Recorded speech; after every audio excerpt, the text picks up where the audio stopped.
Hey everyone, I'm excited to share a classic tale with you all today. The enchanting story of Cinderella. From her humble beginnings to a magical night at the ball and a charming prince, it's a story filled with hope and wonder. Ready to be swept away by the magic? Hit play and let's rediscover the timeless charm of Cinderella together. Let me know what you think in the comments below. In a picturesque land, nestled amongst rolling hills and sparkling rivers, lived a sweet and lovely girl named Ella. Her early years were filled with joy, surrounded by the warmth of her kind mother and her loving father, a respected merchant.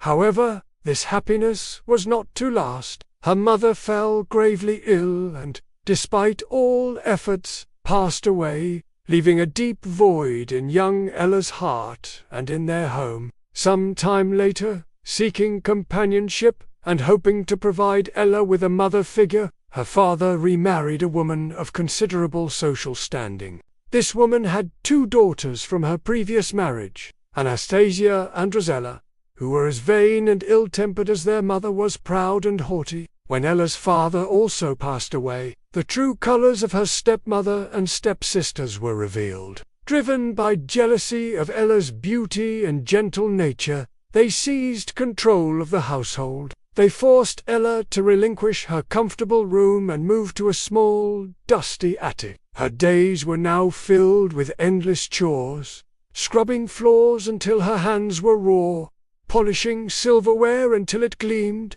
and tending to the fireplaces, leaving her often covered in ashes. It was from this constant contact with cinders that her cruel stepsisters mockingly nicknamed her Cinderella. Despite the harsh treatment, Cinderella's spirit remained unbroken. She found solace in the company of the small creatures that lived in and around the house, the friendly mice who scurried along the floorboards, and the cheerful birds who perched on the window ledges. They became her secret companions, offering silent comfort in her lonely existence. One spring morning, a royal decree arrived, carried by a dignified messenger on horseback. A grand ball was to be held at the palace. Prince Charming, the eligible and handsome heir to the throne, was seeking a bride, and all the young ladies of the kingdom were invited to attend. A flurry of excitement erupted in Cinderella's household. Anastasia and Rosella were beside themselves with anticipation,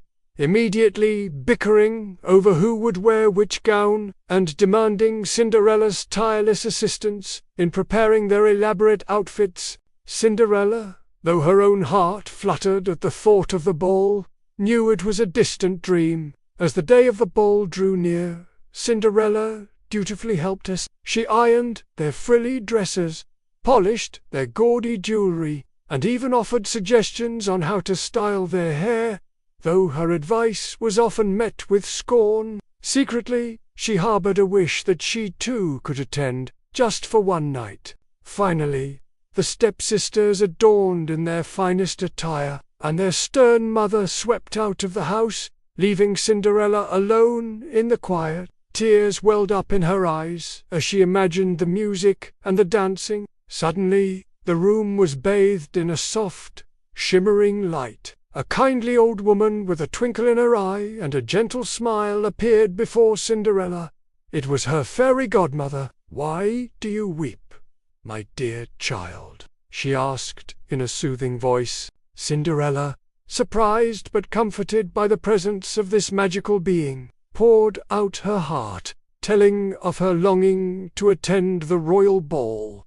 The fairy godmother smiled. "And you shall go," she declared, "but we need to find you the proper attire and transportation." With a flick of her wrist and a touch of her wand, a large, plump pumpkin in the garden transformed into a magnificent golden carriage. Several little mice scurrying nearby were instantly turned into handsome footmen in elegant livery, and a sleepy lizard basking in the sun became a dignified coachman.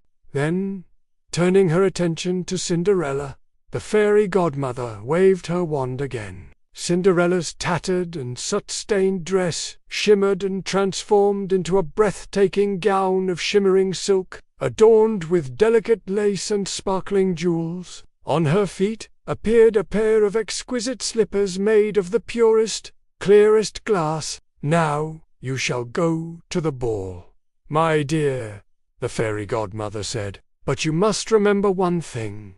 This magic will only last until the stroke of midnight. At the 12th chime, everything will return to as it was before. Do you understand?" Cinderella, her heart filled with gratitude and excitement, nodded eagerly. When Cinderella arrived at the palace, she was a vision of loveliness. The music stopped, and all eyes turned to her. The prince, instantly captivated by her radiant beauty and graceful demeanor, approached her and asked her to dance. Cinderella, usually shy, found herself at ease in his company. They danced through the grand ballroom, lost in conversation and the enchantment of the moment. Even her stepsisters, who were also at the ball, failed to recognize her in her stunning attire. Time seemed to fly by. Lost in the joy of the evening, Cinderella almost forgot the fairy godmother's warning. Suddenly, the grand clock on the wall began to chime. 12 resounding strokes. Panic seized Cinderella. With a hasty farewell to the prince, who pleaded with her to stay, she rushed down the long marble staircase. In her haste, one of her delicate glass slippers slipped from her foot and clattered on the steps. Cinderella didn't dare stop to retrieve it.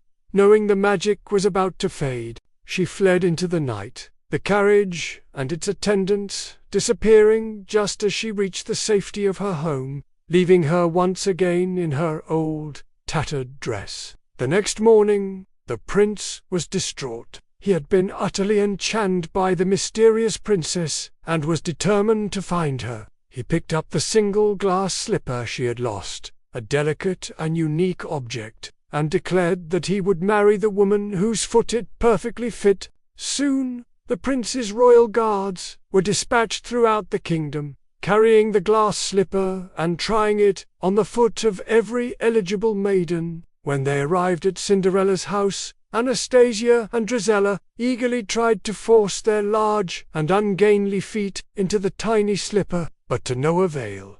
"Are there no other young women in this house?" the head guard inquired. The stepmother, hoping to keep Cinderella hidden, reluctantly admitted, "There is only my stepdaughter, but she is covered in cinders and quite unsuitable." However, the guard insisted. Cinderella was summoned, much to the dismay of her stepmother and stepsisters, who mocked her appearance. The guard gently took the glass slipper and asked Cinderella to try it on. It slid onto her foot perfectly. Just then, as if by magic, the fairy godmother reappeared for a fleeting moment. In a swirl of shimmering light, Cinderella's ragged clothes were once again transformed into her magnificent body. The prince instantly recognized her as the beautiful woman he had danced with. Overjoyed, he knelt before her and asked for her hand in marriage. Cinderella, her heart overflowing with happiness, accepted his proposal. And so, Cinderella, who had endured so much hardship with grace and kindness, became a princess. She married Prince Charming, and they lived in the palace, ruling with wisdom and compassion. As for the stepmother and stepsisters, their cruelty ultimately left them isolated and filled with regret. Cinderella, however, never forgot the kindness she had received and lived a life filled with love and happiness. And so, the enchanting tale of Cinderella comes to a close. I truly hope you enjoyed revisiting this classic story with me, and perhaps even discovered a new little spark of magic. If you did, I would be so grateful if you could take a moment to give this video a like. Your support really helps more people discover these stories, and allows me to keep creating them for you. If you love getting lost in worlds of wonder and want to join our community of story lovers, please hit that subscribe button. By subscribing, you'll never miss out on our next fairy tale adventure or any of the other content I have planned. Lastly, if you know someone who would be touched by Cinderella's journey or simply enjoys a good story, please consider sharing this video with them. Spreading the joy of storytelling is what it's all about. Thank you so much for spending your time with me today, and I look forward to sharing more stories with you very soon.